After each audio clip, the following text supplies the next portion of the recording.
Hello, नमस्कार. Shri cooking रेसिपीमध्ये तुमचं सर्वांचं स्वागत आहे. आज आपण बघणार आहोत झटपट तयार होणारी कमी साहित्यात सोपी अशी अंडा बिर्याणी. तर चला पाहूया. सर्वप्रथम इथे अंडे शिजून घ्यायचे आहेत. तर चला आता अंडे शिजेपर्यंत बाकीच तयारी करून घेऊया. इथे मी 1 वाटी बिर्याणी तांदूळ घेतले, म्हणजे बासमती तांदूळ घेतलेत. ते स्वच्छ असं 3-4 वेळेस धुवून त्याला आपल्याला 10 मिनिटासाठी पाणी टाकून थोडेसे भिजून घ्यायचे आहेत.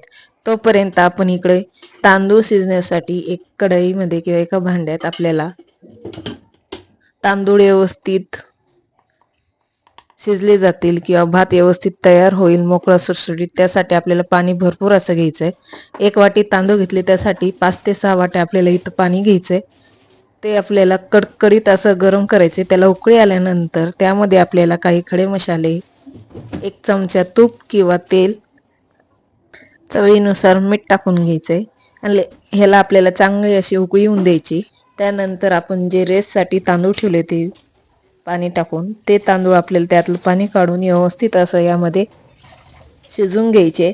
आणि तांदूळ शिजवताना आपल्याला गॅस लो किंवा मीडियम नाही करायचा, हाय फ्लेमवर आपल्याला हे तांदूळ व्यवस्थित असं शिजून घ्यायचे. जर तुम्ही मीडियम गॅसवर किंवा स्लो ह्याच्यावर जर हे तांदूळ शिजून घेतले तर ते चिकट होतात. आपल्याला मोकळा असा भात लागतो, त्यामुळे बिर्याणी सुद्धा मस्त अशी मोकळी सुटसुटीत तयार होते. त्यासाठी आपल्याला हे तांदूळ व्यवस्थित असं हाय फ्लेमवर शिजून घ्यायचे. 90 ते 95% तांदूळ आपल्याला व्यवस्थित शिजून घ्यायचे. नंतर आपल्याला याला 10 ते 15 मिनिटासाठी जे 5% राहतात त्यात शिजून निघतात. बघा इथे भात मस्त असं 90 ते 95% शिजला आहे. तर आता हे आपल्याला एका चाळणीमध्ये काढून घ्यायचंय की त्यातलं जे पाणी आहे ते सर्व चाळणीतून व्यवस्थित निघून जाईल, म्हणजे अजून जे भात आहे तो मस्त असं सुटसुटीत मोकळा तयार होईल. बघा एक ना एक तांदूळ व्यवस्थित शिजला गेलाय आणि बघा किती मोकळा मोकळा असा तयार झालाय. तर चला इथे आता आपण ते भात थंड होईपर्यंत किंवा त्यातलं पाणी व्यवस्थित सर्व नितळेपर्यंत आपण बाकीची तयारी करूया. तर इथे मी मीडियम साईजचे 5 कांदे असे उभे कट करून घ्यायचेत आपल्याला. तर तुम्हाला बिर्याणी किती करायची त्यानुसार तुम्हाला कांद्याचा टमाट्याचा वापर करावा लागेल. तर इथे मी 5 कांदे मीडियम साईजचे आणि 2 टमॅटोचा वापर करणार आहे. तर चला आता हे कांदे आपल्याला उभे असे बारीक चिरून झालेत. आता ह्याला आपल्याला मस्त असं गोल्डन ब्राऊन कलर येईपर्यंत तळून घ्यायचे. मी इथं मीडियम टू हाय फ्लेमवर हे सर्व कांदा व्यवस्थित तळून घेणार आहे. तर बघा इथे मस्त असा कांद्याला कलर आलाय. हे आपण साईडला काढून घेऊ आणि ह्याच तेलामध्ये ह्याच कढईमध्ये मी बिर्याणी तयार करणार आहे, दम देणार आहे.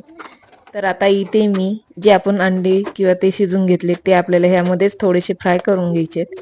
तोपर्यंत मी इथे 2 टोमॅटो घेतलेत, त्याचे असे बारीक काप करून त्यामध्ये एक चिरून घेतलेला कांदा टाकून आपल्याला ह्याची पेस्ट तयार करून घ्यायची आहे. ही कांदा टाकणे हे ऑप्शनल आहे, पण त्यांनी बिर्याणीला टेस्ट खूप छान येते. अशा प्रकारे तुम्ही एकदा जरूर ट्राय करा. तर बघा अशा प्रकारे ही पेस्ट तयार होते. तर आता इथं मी जे 4 अंडी शिजून घेतले होते त्याचे मधून असे 2 काप करून तेलामध्ये उलटे ठेवून आपल्याला हे फ्राय करून घ्यायचे. यामध्ये तुम्हाला मसाले टाकायचे नाही टाकायचे हे ऑप्शनल आहे, पण इथे मी हळद आणि लाल तिखट टाकून घेणार आहे आणि थोडासा गरम मसाला. आणि हे 1 मिनिटासाठी आपल्याला हे थोडेसे फ्राय करून घ्यायचे. आणि हे काप केल्यामुळं तेलाला थोडंसं फेस येतो, पण काही नाही, थोड्या वेळाने ते व्यवस्थित होऊन जातो तेल. त्यानंतर आपल्याला ह्यामध्ये 1 चमचा हळद, लाल तिखट, 2 उभ्या चिरून घेतलेली हिरवी मिरची टाकायची आहे. त्यानंतर थोडंसं धने पावडर आणि जी आपण पेस्ट तयार करून घेतली ती टाकून घ्यायची आहे. गरम मसाला 1 चमचा टाकून घेतला आहे. त्यानंतर 1 चमचा लसूण अद्रक पेस्ट टाकून घ्यायची आहे. आणि आपण जो ब्राऊन तळून घेतलेला जो कांदा आहे ते टाकायचा आहे. आणि थोडंसं पाणी टाकून आपल्याला हे मसाला व्यवस्थित तयार करून घ्यायचा आहे. ह्यामध्ये हे मसाले करपू नये म्हणून 3 ते 4 चमचे आपल्याला गरम केलेलं पाणी टाकून घ्यायचे. पाणी टाकल्यानंतर चवीनुसार मीठ टाकून घ्यायचे.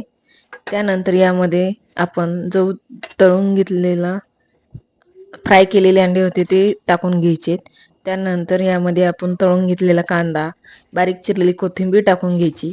त्यानंतर वरतून आपण जो शिजून घेतलेला भात आहे तो पूर्ण टाकून घ्यायचा. आणि इथे मी ऑरेंज फूड कलर पाण्यामध्ये 1 चिमूटभर टाकून 3-4 चमचे पाण्यात टाकून आपल्याला जो फूड कलर आहे ते टाकून घ्यायचा आहे.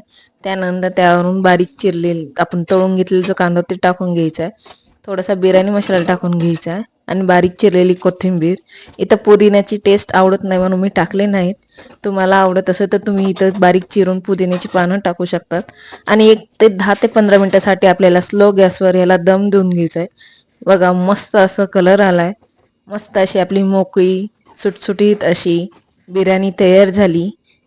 टेस्टला तर खूप छान लागते. झटपट कमी साहित्यात तयार होणारी ही रेसिपी आहे. तर तुम्हाला ही रेसिपी कशी वाटली कमेंट करून सांगा. बघा किती मस्त असं दिसते बिर्याणी. आणि चॅनलला लाईक आणि सबस्क्राईब करा. जास्तीत जास्त सबस्क्राईब करा. थँक्यू. Bye bye.